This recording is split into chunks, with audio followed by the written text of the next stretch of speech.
بسم اللہ الرحمن الرحیم۔ السلام علیکم ورحمۃ اللہ وبرکاتہ۔ ناظرین کرام، قبر ایک ایسی منزل ہے جو ہر جاندار کو نصیب ہونی ہے، چاہے وہ بادشاہ ہو یا فقیر، عالم ہو یا جاہل، مرد ہو یا عورت۔ موت ایک اٹل حقیقت ہے جس سے کوئی انکار نہیں کر سکتا۔ انسان جب دنیا سے رخصت ہوتا ہے تو اس کے اعمال ہی اس کے ساتھ جاتے ہیں۔ مال، دولت، اولاد، شہرت، جائیداد، سب کچھ یہیں چھوڑ کر قبر کی تنہائیوں میں جا کر لیٹ جاتا ہے۔ وہاں نہ کوئی رفیق ہوتا ہے، نہ کوئی عزیز، نہ کوئی سہارا۔ ایسے وقت میں اگر کچھ ساتھ ہوتا ہے تو وہ نیک اعمال ہوتے ہیں۔ انہی اعمال میں سے ایک عمل تسبیح کا ہے۔ تسبیح ایک ایسا ذکر ہے جو دل کو سکون دیتا ہے، زبان کو پاکیزگی عطا کرتا ہے اور قبر کی وحشت کو دور کرتا ہے۔ ایک حدیث میں آتا ہے کہ مومن کی قبر کو اس کے نیک اعمال روشن کرتے ہیں۔ اسی لیے جو لوگ دنیا میں اللہ تعالیٰ کا ذکر کرتے رہتے ہیں ان کی قبریں بھی منور ہوتی ہیں۔ جب کوئی بندہ دنیا سے رخصت ہوتا ہے تو سب سے پہلے سوال جو قبر میں کیا جاتا ہے وہ اسی کے عقیدے اور عبادت سے متعلق ہوتا ہے۔ لیکن جو بات اکثر لوگ بھول جاتے ہیں وہ یہ ہے کہ مرنے کے بعد بھی زندہ لوگوں کے اعمال کا فائدہ مرنے والوں کو پہنچ سکتا ہے، خاص کر ان کے بچوں کی دعائیں، صدقات اور تسبیحات۔ اسی لیے اس تھمبنیل میں بہت خوبصورت انداز میں کہا گیا ہے کہ جیسے مچھلی کو پانی کی حاجت ہے ویسے ہی مردے کو قبر میں تسبیح کی ضرورت ہے۔ یہ کوئی معمولی جملہ نہیں بلکہ ایک بہت بڑی حقیقت ہے۔ مچھلی اگر پانی سے محروم ہو جائے تو تڑپنے لگتی ہے اور بالآخر مر جاتی ہے، ایسے ہی قبر میں مردہ تسبیح و اذکار سے محروم ہو تو عذاب، وحشت اور اندھیرے کا سامنا کرتا ہے۔ جب کوئی زندہ انسان اپنے مرنے والے والدین، رشتہ دار یا دوستوں کے لیے تسبیح کرتا ہے، اللہ کا ذکر کرتا ہے، درود شریف پڑھتا ہے، قرآن پاک کی تلاوت کرتا ہے اور ان کا ثواب ایصال کرتا ہے تو یہ عمل قبر میں موجود مردے کے لیے انتہائی راحت اور سکون کا ذریعہ بنتا ہے۔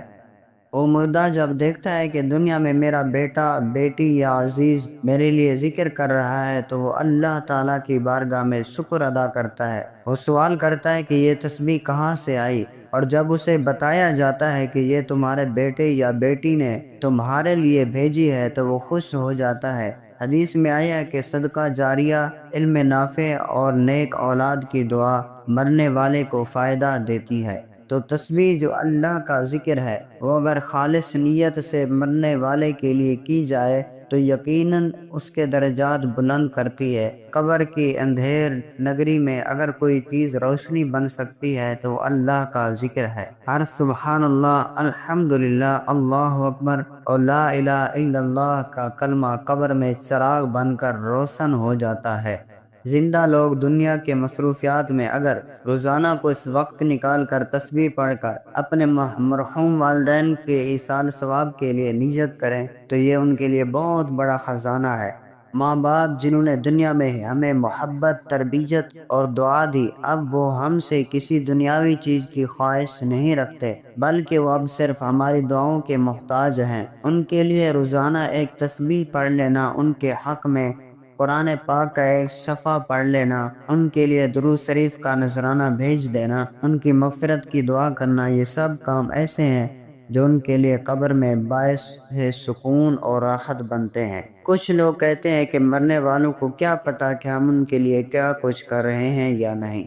یہ سوچ غلط ہے۔ مرنے والے اپنے قبروں میں جانتے ہیں کہ ان کے لیے کیا کیا جا رہا ہے۔ حدیث میں ہے کہ جب مرنے والے کو ایصال ثواب کیا جاتا ہے تو وہ قبر میں خوشی سے جھوم اٹھتا ہے اور وہ دعا کرتا ہے کہ اے اللہ، اس شخص کو بھی دنیا و آخرت کی بھلائیاں دے جس نے مجھے یاد رکھا۔ سوچیں، آپ کا کوئی عمل آپ کے مرحوم والدین کو خوشی دے سکتا ہے، ان کے عذاب میں کمی کر سکتا ہے، ان کے درجات کو جنت الفردوس تک پہنچا سکتا ہے۔ تو کیوں نہ روزانہ کچھ وقت اس مقصد کے لیے مخصوص کر لیا جائے۔ تسبیح پڑھنا کوئی مشکل کام نہیں لیکن اس کے اثرات بہت گہرے ہوتے ہیں۔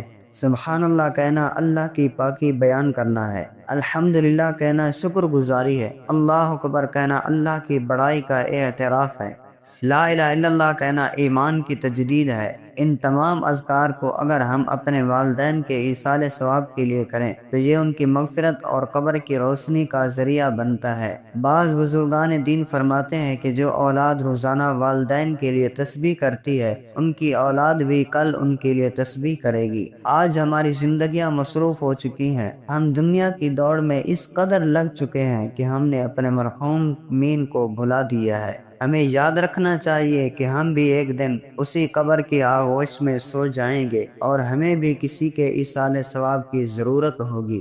اگر ہم اپنے مرحومین کو یاد رکھیں گے تو انشاءاللہ ہماری اولاد بھی ہمیں یاد رکھے گی۔ ہمیں چاہیے کہ ہم صبح و شام کچھ وقت نکال کر کم از کم 100 مرتبہ سبحان اللہ، 100 مرتبہ الحمدللہ، 100 مرتبہ اللہ اکبر اور 100 مرتبہ لا الہ الا اللہ پڑھ کر اپنے والدین، دادا دادی، نانا نانی اور تمام مرحومین کے ایصال ثواب کی نیت کر لیا کریں۔ یہ عمل نہ صرف ان کے لیے باعث رحمت ہے بلکہ خود ہمارے لیے بھی قلبی سکون کا باعث بنتا ہے۔ جب کوئی انسان قبر میں ہوتا ہے تو اس کے اعمال ہی اس کا سہارا بنتے ہیں۔ ایک نیک اولاد کی تسبیح قبر میں مردے کے لیے ایسا سکون بخشتی ہے کہ وہ سوال کرتا ہے کہ یہ کہاں سے آئی، اور جب اسے خبر ملتی ہے کہ یہ تسبیح میرے بیٹے یا بیٹے نے کی ہے تو وہ دعائیں دیتا ہے، وہ اللہ سے اپنے بچوں کے لیے بھلائیاں مانگتا ہے۔ یہ ایک روحانی رابطہ ہے جو دنیا و آخرت کے درمیان قائم ہوتا ہے۔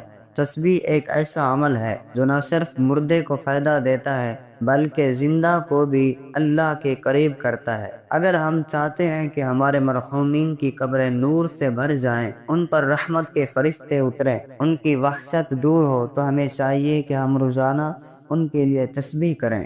یہ تسبیح نہ صرف ان کی قبروں کو منور کرے گی بلکہ ہمارے لیے بھی آخرت کا ذخیرہ بنے گی۔ قبر کی اندھیری رات میں جب کوئی سہارا نہ ہوگا تو شاید یہی چھوٹے چھوٹے اذکار ہمارے لیے بھی نور بن جائیں۔ آج جو ہم دوسروں کے لیے کریں گے کل وہی ہمارے لیے لوٹے گا۔